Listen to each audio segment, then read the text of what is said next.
আজ তো কাজ করতে করতে দেখি হট করে বাইরে অনেক জোরে বৃষ্টি শুরু হয়ে যায়। তারপর তো আমি উপরে গিয়ে বাবা আর একটার সাথে মিলে চিকেন স্প্রিং রোলের রুটি আর চিকেন স্প্রিং রোলের স্টাফিংটা আর মোমো স্যুপটা বানানো শুরু করে দিলাম। তারপর তো প্রায় অনেকক্ষণ কাজ করার পর আমাদের পেয়ে গেছিলো খিদে, তাই নিচে এসে খেয়ে টেয়ে আমরা দোকানের জিনিসপত্র সব রেডি করে চলে যাই দোকানের দিকে। আমার তো দোকান খুলতে না খুলতে একটু তাড়াতাড়ি চলে আসে, বলছিল যে আমার দোকানে ফিশ ফ্রাই খাবে।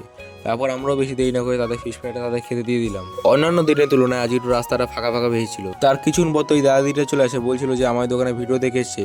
তারা তো বুঝতে পারছিল যে কোন কম্বোটা ছেড়ে কোন কম্বোটা খাবে। তারপর তার একটা 100 কম্বো আর একটা ক্রিসপি চিকেন অর্ডার করে দেয়। আর এই কাকুটা তো 4টি লোটে ফ্রাই অর্ডার থাকে, তারপর তাকে গরমা গরম লোটে ফ্রাই গুলো ভেজে পার্সেল দিয়ে দিলাম। আর এই দাদিটা তো এসে আমার দোকানে সব কম্বোগুলো দেখে কনফিউজ হয়ে যায় যে কোনটা ছেড়ে কোনটা নেবে। তারপর তারা বললো একটা ক্রিসপি চিকেন আর 159 কম্বোটা পার্সেল নিয়ে যাবে। আমরা তো এদিকে সব কম্বোগুলো পরপর কাস্টমারদের জন্য সাজিয়ে রেডি করছিলাম।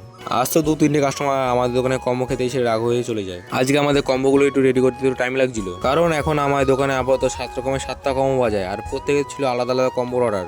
তাই যারা আগে ছিল তাদেরকে আগে ছাড়তে হবে। আমাদের দোকানে যারা কম্বো খেতে আসবে তারা হাতে একটু টাইমে আসবে, তাহলে ভালো হবে। আমাদের দোকানে তো এই দাদিটা অনেক দূর থেকে এসেছিল।